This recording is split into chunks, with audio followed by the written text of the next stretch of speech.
তাওবা মানে হচ্ছে ফিরে আসা, আর ইস্তেগফার মানে হচ্ছে ক্ষমা চাওয়া। আপনি জবানে একটা মিথ্যা কথা বলে ফেলেছেন, আস্তাগফিরুল্লাহ বলেন, কি আস্তাগফিরুল্লাহ মানে আপনি কার কাছে ক্ষমা চাচ্ছেন? আল্লাহ তাআলার কাছে ক্ষমা চাচ্ছেন। আপনার একটা কাজ ভুল হয়ে গেছে, আস্তাগফিরুল্লাহ, আল্লাহ তাআলার কাছে ক্ষমা চাইতে হবে। সম্মানিত উপস্থিতি, তাহলে আমরা কি বুঝতে পারলাম? তাওবা মানে হচ্ছে ফিরে আসা, আর ইস্তিগফার মানে হচ্ছে ক্ষমা চাওয়া। তো আল্লাহ তাআলা বলতেছেন যে তুবু ইলাল্লাহ, তোমরা আল্লাহ তাআলার কাছে তওবা করো, মানে আল্লাহ তাআলার কাছে ফিরে আসো। আর ফিরে আসাটা কেমন হবে? তাওবাতান নাসুহা, একনিষ্ঠতার সহিত, ইখলাস আর বিনয়ের সহিত, একদম দৃঢ় ইস্তেকামতের সহিত আপনাকে ফিরে আসতে হবে। আপনার একটা ভুল হবে, আপনি একটা গুনাহ করে ফেলেছেন, তো এই গুনার ব্যাপারে আপনি আল্লাহ তাআলার কাছে তাওবা করবেন, মানে ফিরে আসবেন, এবং আল্লাহ তাআলার কাছে এমন ভাবে আপনি ফিরে আসবেন যে এমন ভাবে আপনার একনিষ্ঠতা হবে, ইস্তেকামতটা এত বড় হবে যে আপনি পুনরায় এই কাজটা আর করবেন না, এবং আপনার ওই কাজটার জন্য আপনি লজ্জিত হবেন। বলেন, কি হবেন? লজ্জিত হবেন। এটাকে বলা হয় তাওবাতান নাসুহা।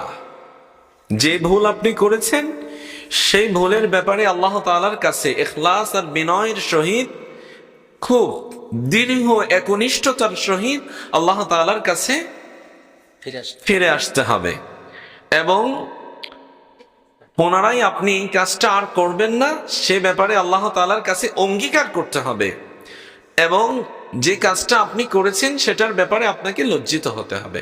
এটাকে বলা হয় কি? তাওবাতান নাসুহা। সম্মানিত উপস্থিতি, সংক্ষিপ্ত আমরা বুঝলাম।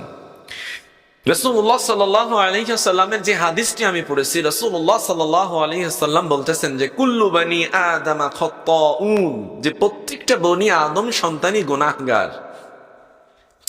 সম্মানিত উপস্থিতি, আপনাদের বুঝি থাকলে বলুন যে প্রত্যেকটা বনি আদমই কি বলেন? গুনাহগার। তবে এই গুনাহগারের মধ্যেও আবার সর্ব উৎকৃষ্ট মানের কিছু গুনাহগার আছে, যাদেরকে বলা হয়, প্রথমে বলা হলো কুল্লু বানি আদম খাত্তাউন, এরপরে ওয়াখায়রুল খাত্তাইনা তাওয়াবুন, যে যারা গুনাহ করার পরে তাওবা করে, মানে ফিরে আসে, তারা হচ্ছে সর্ব উৎকৃষ্ট, মানে সর্বশ্রেষ্ঠ তারা। সুবহানাল্লাহ পড়েন। নিঃসন্দেহে আমরা এখানে যারা বসেছি, আমাদের প্রত্যেকের জীবনেই কম বেশি গুনাহ আছে, বলেন ঠিক না? ঠিক। আমাদের জীবনে কম বেশি গুনাহ আছে, আমরা এখানে কেউ নিষ্পাপ নয়। যখন থেকেই শরীয়তের আইন আমাদের উপরে পতিত হয়েছে, যখন থেকে ইসলামের বিধিবিধান আমাদের উপরে পতিত হয়েছে, ঠিক ওই সময়টা থেকেই আমরা যে কাজগুলো আল্লাহ তাআলা নিষেধ করেছেন ওই কাজগুলো করলে আমাদের গুনাহ হবে। রাসূলুল্লাহ সাল্লাল্লাহু আলাইহি ওয়াসাল্লামের সুন্নাহর বাহিরে গেলে আমাদের কি হবে? বাড়াবাড়ি হবে, বিদআত হবে, সেটাও গুনাহ হবে। সম্মানিত উপস্থিতি, যখন আপনি কুরআন এবং সুন্নাহর বাহিরে চলে যাবেন, তখন কিন্তু আপনার মূল যে রাস্তাটা আপনি সেটা হারিয়ে ফেলবেন। আমারও দেখেন, আমার প্রতিটা কথার মধ্যেই স্যার রহিমাহুল্লাহর কিছু উদাহরণ না দিলে আর ভালো লাগে না, কেন জানি এসে যায়।